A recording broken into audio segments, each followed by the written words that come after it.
하나님 말씀은 빌립보서 2장 12절에서 18절 말씀입니다.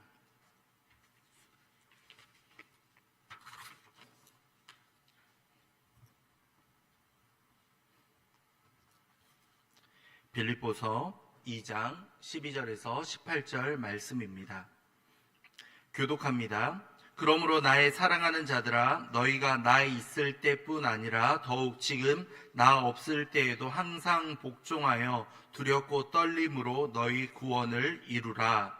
너희 안에서 행하시는 이는 하나님이시니 자기의 기쁘신 뜻을 위하여 너희에게 소원을 두고 행하게 하시나니 모든 일에 원망과 시비가 없이 하라. 이는 너희가 흠이 없고 순전하여 어그러지고 하나님의 흠없는 자녀로 세상에서 그들 가운데 빛들로 나타내며 생명의 말씀을 밝혀 나의 다름질이 헛되지 아니하고 수고도 헛되지 아니하므로 그리스도의 날에 내가 자랑할 것이 있게 하려 함이라. 믿음의 재물과 섬김 위에 내가 나를 전제로 드릴지라도 나는 기뻐하고 너희 무리와 함께 기뻐하리니 이와 같이 너희도 기뻐하고 나와 함께 기뻐하라. 아멘. 성도님들에게 기쁨을 주는 모임이 있으십니까? 일상생활이 지쳐 있을 때에 이들과 함께하면 새롭게 힘을 얻을 수 있습니다 라고 느껴지는 공동체가 혹시 존재하나요? 다양한 공동체가 떠오를 수 있을 겁니다. 취미를 함께하는 이들이 있다면 그들과 건강을 위해 그리고 취미를 공유하면서 함께 즐거움을 나눌 수 있을 겁니다. 그리고 가보신 분이 있을지 모르겠지만 동창회를 떠올리는 분들도 있을 겁니다. 어린 시절 함께 즐거운 추억들을 보냈던 동창들을 만나고 그때의 순수함으로 돌아가는 기억들을 한 번쯤 해보셨으리라 생각합니다. 과거에 함께했던 그러한 이들과 만나면 얼마나 우리의 마음이 따뜻해지는지 모릅니다. 그들과 함께 웃고 울었던 그 추억이 떠오르기 때문이겠죠. 물론 그때로 과거로 돌아갈 수는 없습니다. 하지만 함께 모여서 과거를 회상하며 잠깐이라도 현실을 잊고 또한 즐거움을 나눌 수 있기 때문에 그러한 동창회 모임을 모이지 않는가라고 생각을 합니다. 그런데요, 성도님들, 우리에게 가장 큰 즐거움을 주는 공동체는 누가 뭐라고 해도 우리 교회가 되어야 합니다. 예배와 또한 전도의 모임과 목장 모임들을 통하여서 우리는 가장 큰 기쁨을 정기적으로 나눌 수 있기 때문이겠죠. 그래서 교회 공동체가 우리에게 있어서는 너무나도 중요하다 할 수 있겠습니다. 오늘 말씀에서의 배경이 되는 것도 마찬가지입니다. 바울은 로마 감옥에서 지금 빌립보 교인들에게 편지를 쓰고 있는 상태입니다. 바울이 자신의 열정과 사랑이 담겨 있던 이 교회를 떠났을 때 얼마나 마음이 아팠겠습니까? 그런데 더 바울의 마음을 힘들게 하는 것이 바로 빌립보 교인들에게 약간의 갈등이 있다라는 소문을 들었기 때문입니다. 사실 빌립보 교회는 당시 주변 교회들과 비교했을 때 너무나도 훌륭한 교회였습니다. 빌립보 교회의 문제는 우리가 알다시피 고린도 교회의 문제와 다른 교회들의 상황과 비교해보면 너무나도 작은 문제에 불과했습니다. 바울은 빌립보 교회가 지금까지 충분히 잘해왔다라고 이야기합니다. 하지만 더 잘하기 바라는 마음으로 이 빌립보서를 기록하였고 이들에게 전해주고 있는 것이죠. 바울은 빌립보 교인들을 위해 자신의 사랑이 담긴 편지를 보내며 그들이 갈등을 해소하기를 간절히 바라고 있습니다. 물론 바울은 분명한 대안도 가지고 있었습니다. 과연 바울은 어떠한 해결책을 이들에게 제시하며 권면하고 있는지 오늘 말씀을 통해 한번 살펴보고자 합니다. 먼저 본문 앞에 중요한 구절이 있는데요. 1장 27절을 보면 이 빌립보 교인들의 상황을 이렇게 설명할 수 있습니다. 오직 너희는 그리스도의 복음에 합당하게 생활하라. 이는 내가 너희에게 가보나 떠나 있으나 너희가 한 마음으로 서서 한 뜻으로 복음의 신앙을 위하여 협력하는 것과. 아멘. 이 말씀에서 바울은 빌립보 교인들에게 두 가지 중요한 사실을 언급합니다. 복음에 합당하게 생활하라. 복음에 합당하게 생활하라. 그리고 한 뜻으로 복음의 신앙을 위하여 협력하라. 합당하게 생활하라, 협력하라 라고 권면을 하고 있습니다. 이것이 바로 갈등을 겪고 있는 빌립보 교인들을 향한 바울의 가르침이었습니다. 그리고 지지난주 말씀을 통해서 2장 1절에서 12절을 말씀해서 빌립보 교인들이 겸손함을 통하여서 그 갈등을 극복할 수 있다라고 제시하고 있었습니다. 그 대상으로 예수 그리스도를 제시해 주었었죠. 바울은 그리스도의 어떠한 모습을 언급합니까? 6절 후반부를 보시면 그리스도께서는 하나님과 동등됨을 버리고 사람의 모양으로 태어나십니다. 그리고 자기를 낮추시고 십자가에 죽기까지 순종하셨다라고 말씀합니다. 그 이후에 어떻게 됩니까? 모든 무릎이 그리스도 앞에 무릎을 꿇는 순간 예수님은 오히려 하나님 아버지께 영광을 돌린다라고 말씀하고 있습니다. 낮아지는 모습으로 예수 그리스도께서 보여주신 그 낮아짐을 통해서 갈등을 극복하라라고 말해주었습니다.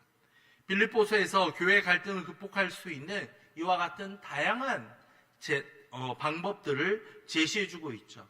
오늘 말씀도 이 연장선으로 보시면 되겠습니다. 오늘 말씀을 통해서 이 기쁨이 넘치는 공동체, 기쁨이 가득한 교회가 되는 방법을 함께 찾아보고자 합니다. 12절부터 18절까지의 말씀을 보면 다양한 표현들이 등장하고 있습니다. 그 가운데 명령형 구절들을 성도님들 혹시 발견해 보셨습니까? 명령형이라고 하면 무엇 해라, 무엇 하라 라고 해서 라라는 단어로 그 음절로 끝나는 것 성도님들 잘 아실 겁니다. 12절부터 18절까지의 말씀을 보면 먼저 12절 후반부를 보시면 두렵고 떨림으로 너희 구원을 이루라 라는 표현 발견하셨을 겁니다.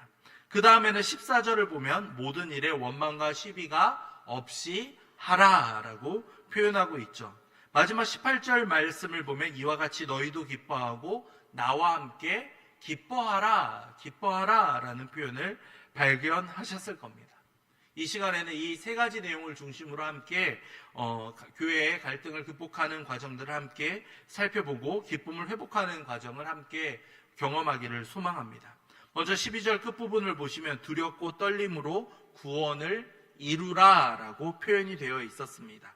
이루라, 이 명령형 단어, 이것을 통해서 이 이루라는 표현은요 완성시키다 라는 의미도 가지고 있습니다. 구원을 이루라, 구원을 완성시키라 라는 표현으로도 해석할 수 있다는 것이죠. 구원은 이미 빌립보 교인들 모두에게 주어진 은혜였습니다. 그런데 너희 마음대로 이제 살아도 된다. 구원을 얻었으니 받았으니 이제 마음대로 행해도 된다라는 것이 아닙니다. 구원을 이루고 완성하기 위해서 계속적으로 노력해야 한다라는 것을 말해주고 있습니다. 구원을 이루라, 이 표현은 구원을 계속해서 노력하며 완성시켜 가라라는 의미라는 것이죠. 이 믿음으로 구원을 얻는다라는 이신칭의가 바로 우리 교회를 그리고 기독교를 대표하는 핵심 진리입니다. 그런데 이 한국 교회에서는 이 믿음만을 강조하다 보니 폐해가 뒤따르기 시작합니다. 바로 그것은 우리의 행동이 이 믿음을 뒷받침하지 못할 때가 종종 있다라는 것이죠. 하나님의 자녀라고 부름을 받고 또한 빛을 드러내며 살아가야 하는데 때로는 그 모습이 드러나지 않는 순간들이 있다라는 겁니다. 우리는 분명 예수님을 통해서 하나님을 믿고 구원을 받았습니다. 그렇다면 마땅히 구원을 받은 사람으로서 행동은 자연스럽게 뒤따라와야 하는 것이죠. 입으로는 하나님의 자녀입니다 라고 말하면서 실제의 삶이 이를 뒷받침하지 않는다면 어떻게 되겠습니까? 정말 구원을 받은 것이 맞는가? 라고 의심할 수밖에 없는 것 아니겠습니까? 행위로 구원을 받는다라는 것은 결코 아닙니다. 믿음이 있다면 마땅히 그 믿음에 합당한 행위가 뒷받침되는 것은 너무나도 자연스러운 모습이라는 것이죠. 이 칭의와 성화가 분리되는 것이 아니라 함께하는 것, 함께 이루어가는 것은 당연한 모습이라는 겁니다. 그렇기 때문에 바울은 구원을 이루라, 구원을 완성시켜 가라라고 명령하고 있었던 것이죠. 종종 그 땅밟기 사역이라는 것을 많이 들어보셨을 겁니다. 그런데 이 땅밟기 사역을 하다가 갈등이 일어나는 경우들이 있고 요즘 이것을 또 멀리하는 경우들이 있습니다. 왜입니까? 이 취지와 상황들은 분명 성경적인 것으로 보이고 이것을 통해서 무엇을 이루고자 하는지는 명확하나 다른 사람들과 갈등을 빚을 요소가 있기 때문이겠죠. 과거에 그 봉은사라는 그 절에 땅밟기 사역을 했던 단체가 있었습니다. 이것으로 인하여서 많은 지탄을 받았던 그러한 뉴스가 기억이 납니다. 반대로 만약에 교회에 누군가 찾아와서 그렇게 행동했다면 우리는 얼마나 불쾌하고 마음이 힘들었겠습니까?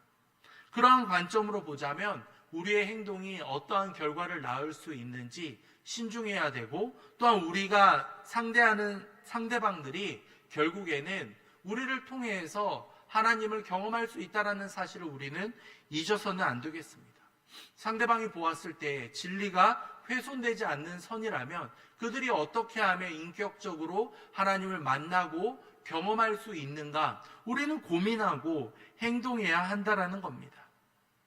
바울의 말처럼 구원을 이미 얻은 것으로만 중요한 것이 아니라 구원을 이루어가는 우리가 되어야 한다라는 사실입니다. 우리의 삶과 우리의 행동을 통해서 구원을 얻은 백성으로서 합당하게 살아갈 수 있는 우리 모두가 되기를 간절히 소망합니다.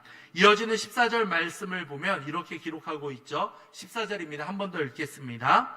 모든 일을 원망과 시비가 없이 하라. 아멘. 모든 일에 원망과 시비가 없이 하라라고 바울은 권면합니다. 빌립보 교인들이 이 기쁨을 회복할 수 있는 방법으로 모든 일에 원망과 시비를 없이 하라라고 바울은 제안하고 있습니다. 그런데 성도님들, 정말 모든 일에 이 원망과 시비가 없도록 하는 것, 불평이 사라지게 하는 것이 얼마나 어려운 일인지 성도님들은 경험해 보셨습니까? 무언가 한 가지 일을 하더라도 누군가에는 불평이 나올 수 있고 누군가에게는 원망이 나올 수 있는 것이 우리의 형편 아니겠습니까? 교회 안에서도 의견을 모은다 하더라도 설령 또 3분의 2 이상의 찬성을 구한다 하더라도 거기에서 제외되거나 반대표를 보낸 사람의 마음은 힘들어질 수밖에 없는 것이죠. 그렇기 때문에 우리는 많은 시간과 힘을 들여서 그 마음을 합하려고 하는 것이 우리의 모습입니다. 정말 고심하며 결정함에도 불구하고 혹시라도 소외당하는 사람이 있지는 않을까? 그들을 어떻게 하면 배려할 수 있을까? 우리는 고민하고 결정을 해갑니다. 그렇게 함에도 불구하고 때로는 이 원망과 시비가 일어날 수 있다는 겁니다. 그렇다면 성도님들, 어떻게 하면 이 불평을 막을 수 있겠습니까? 미국의 저명한 정신과 의사 가운데 깁슨과 이 핑크라는 박사가 있었습니다. 이들은 정신질환을 앓고 있는 사람들의 기록을 2년 동안 조사를 합니다. 그리고 정신질환을 가지고 있는 이들이 이 긴장과 불안에 쌓여서 애를 먹고 있다라는 공통점을 발견하게 되죠. 오랜 작업 끝에 이들은 이 긴장과 불안에 쌓여있는 사람들에게 공통적인 특징을 발견하는데 바로 다른 사람의 결점을 찾아내려고 하고 다른 사람을 비판하려고 하는 성향들이 있었다라는 겁니다. 잘못된 것을 남들에게서 찾아내고 책망하고 비판하려는 그 자세, 남의 잘못을 언제나 말하고 못마땅하게 여겼다라는 사실이 이 환자들에게서 공통적으로 발견되었다라는 것이죠. 병원에서는 이 사실을 바탕으로 실험에 들어갑니다. 불안감과 초조함과 긴장 등의 문제를 가진 100명의 사람을 선정해서 이들에게 최대한 남을 비판하지 말고 결점을 찾지 말라라고 병원에서 이야기를 하게 되죠. 환자들은 이 지시에 따라서 행동을 하기 시작합니다. 일정한 기간이 지난 이후에 놀랍게도 이 긴장과 불안 증상을 앓았던 사람 가운데 100명 가운데 70명의 상태가 놀랍게 호전되었다라고 합니다. 놀라운 수치 아니겠습니까?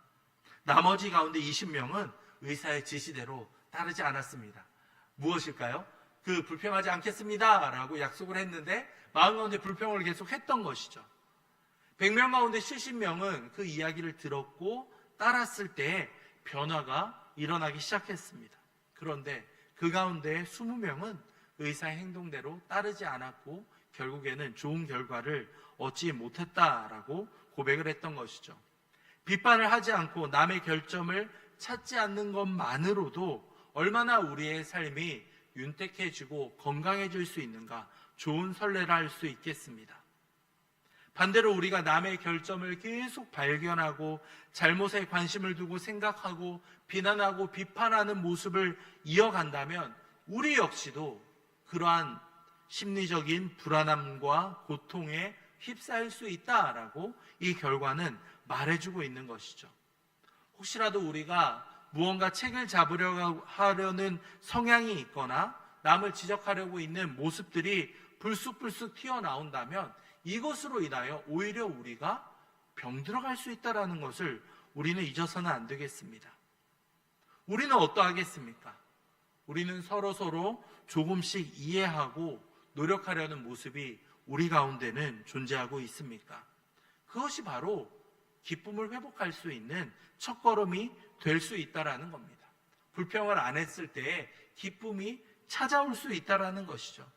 사소한 갈등과 그러한 일을 경험하더라도 그 가운데에서 그것에 매몰되어서 그것만을 바라보는 것이 아니라 오히려 함께 불평불만을 내려놓고 상대방을 이해하며 함께 서로의 마음을 들어보며 나아가는 것, 서로 원망과 시비를 없이 하는 노력을 통해서 우리 교회가 더욱더 하나로 묶어질 수 있다라는 것을 우리는 알게 됩니다. 바울은 그 사실을 알았기 때문에 빌립보 교인들에게 모든 일에 원망과 시비를 없이 하라.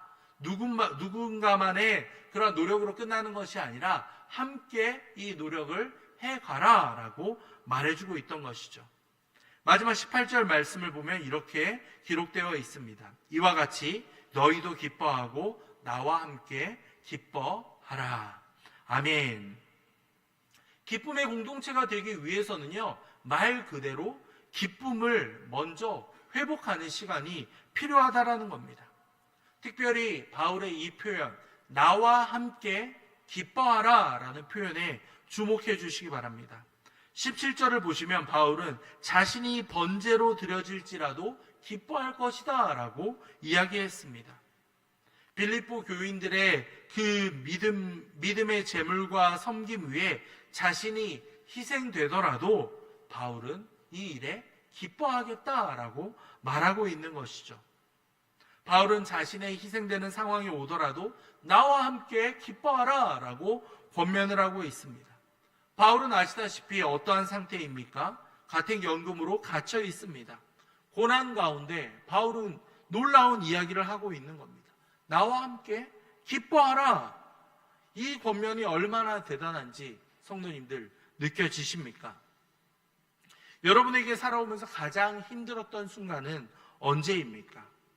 우리가 비록 바울과 같이 이렇게 갇혀 있거나 어려움을 겪은 일이 없을지라도 우리는 어떠한 상황에서 어려움을 겪고 힘들어했던 순간들이 분명히 있을 겁니다. 수험생 자녀를 두고 이들을 힘들어하는 모습들을 바라봤던 그러한 과거의 일이 있지는 않으십니까? 그리고 또한 여러분들이 어려운 상황 가운데에서 새로운 환경에서 적응하며 힘겨워했던 순간들이 있지는 않으십니까? 큰 수술을 통하여서 회복되는 그 고통스러운 시간들을 보내 다른 사람을 권면할 수 있었겠습니까? 다른 사람을 돌아볼 여유조차 없었던 것이 우리의 솔직한 모습 아니었겠습니까? 우리는 우리의 어려운 상황이 다가오면 다른 사람을 돌보기는커녕 우리 자신만을 더 생각하고 이기적인 모습들이 드러날 때가 얼마나 많은지 모릅니다. 그런 의미에서 사도 바울이 빌립보 교인들에게 나와 함께 기뻐하라 라는 이 표현이 얼마나 자기 희생적인 간증인지를 우리는 발견할 수 있어야 됩니다. 바울이 과연 특별한 사람이기에 이러한 권면을 할 수 있었겠습니까? 13절 말씀을 보시면요, 너희 안에 행하시는 이는 하나님이시니 라는 표현이 등장하고 있습니다. 네, 바울이 빌립보 교인들에게 기뻐하라고 권면할 수 있고 함께 그들을 이끌어갈 수 있으며 그들에게 회복을 이야기할 수 있는 모든 것은 바로 그 안에 하나님께서 역사해 주셨기 때문입니다. 우리가 어떠한 고난이 다가올지라도 그 가운데에서 희망을 발견할 수 있는 것은 우리 가운데 함께 하시는 하나님이 계시기 때문입니다. 우리가 고난 속에서 소망을 갖는 이유가 바로 하나님이시다라고 성경은 말씀하고 있는 겁니다. 혹시라도 공동체에 함께 모여서 삶을 나누고 할 때 기쁨을 느끼지 못하거나 외로움을 느끼시는 분들이 있다면 이 말씀이 위로로 다가오시기를 바랍니다. 하나님의 함께하심, 하나님이 여러분의 마음을 어루만져 주시며 회복시켜 주신다라는 사실이 여러분에게 가장 큰 용기와 위로로 다가오기를 간절히 소망합니다. 반드시 하나님께서 여러분의 마음을 회복시켜 주실 겁니다. 말씀을 맺고자 합니다. 바울은 빌립보 교인들이 갈등을 겪는다는 소식을 듣습니다. 그리고 이렇게 권면을 하죠.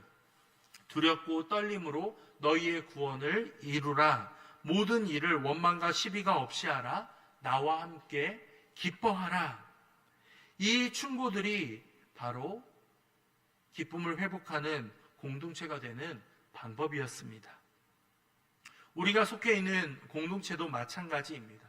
때로는 갈등을 겪을 수 있습니다. 빌립보 교인들이 큰 문제가 있어서 그들이 어려움을 겪었던 것이 아닙니다. 그들은 바울을 돕고 헌금을 보내줄 만큼 힘썼던 건강한 공동체였습니다. 하지만 이 공동체에도 갈등은 존재했습니다. 그렇기 때문에 바울은 빌립보 교인들에게 이렇게 그들의 기쁨을 회복할 수 있는 방법을 알려주고 있습니다. 우리에게 기쁨이 넘치는 공동체, 기쁨이 가득한 교회가 되기 위해 바울의 이 권면을 성도님들 기억해 주시기 바랍니다. 두렵고 떨림으로 너희 구원을 매 순간 이루어가라. 모든 일에 원망과 시비가 없이 하라. 나와 함께 기뻐하라. 이 세 가지를 기억하면서 기쁨이 넘치는 우리 교회가 될 수 있기를 간절히 소망합니다. 말씀을 생각하며 함께 기도하며 나아갈 때 아버지여, 우리가 매 순간 구원을 이루어 가겠습니다. 구원을 완성시켜 갈 수 있도록 우리의 믿음뿐만 아니라 우리의 행동까지도 주님께서 주관해 주시옵소서. 모든 일에 원망과 시비가 없도록 주변을 살펴보며 특별히 우리 마음 가운데 불평과 불만이 있었다면 그 모든 것들을 내려놓고 함께 기쁨을 회복할 수 있도록 아버지 인도해 주시옵소서. 고난 가운데에도 기쁨을 권면했던 바울 사도와 같이 우리 역시도 어려운 상황 가운데에서도 주변을 살펴보며 함께 그 신앙과 기쁨을 회복해 갈 수 있는 우리 모든 공동체가 될 수 있도록 아버지 인도해 주시옵소서. 말씀을 생각하며 함께 기도하도록 하겠습니다. 이어서 교회를 위해 기도할 때 이제 남아있는 청년부 여름 수련회를 위해서 함께 기도해 주시기 바랍니다. 은혜로운 여름 행사가 될 수 있도록 함께 기도해 주시며 안전사고 없이 무사히 마치고 우리 청년들이 더욱더 하나님을 은혜 가운데 경험할 수 있도록 아버지 인도해 주시옵소서. 함께 기도하도록 하겠습니다. 무더운 날씨가 계속 이어지고 있습니다. 우리 연로하신 어르신들과 환우들을 기억하여 주시고 우리 모든 성도들이 건강하게 이 기간을 이겨갈 수 있도록 아버지 인도해 주시옵소서. 함께 기도해 주시기 바랍니다. 우리가 돕고 있는 국내 교회와 그리고 기관들 그리고 해외 선교사님을 위해서도 함께 기도해 주시기 바랍니다. 아버지 이들 가운데 함께 해주시며 하나님께서 맡겨주신 사명을 감당하는 데 있어서 부족함이 없도록 우리가 함께 기도로서 이들을 후원할 수 있도록 아버지 인도해 주시옵소서. 기도하도록 하겠습니다. 마지막으로 담임 목사님 위해 기도할 때 우리 목사님 날마다 간절하게 붙잡아 주시며 능력 위에 능력을 부어주사 모든 사역을 능히 감당할 수 있도록 아버지 인도해 주시옵소서. 함께 기도하신 이후에 각자의 기도 제목으로 기도하도록 하겠습니다. 기도하겠습니다.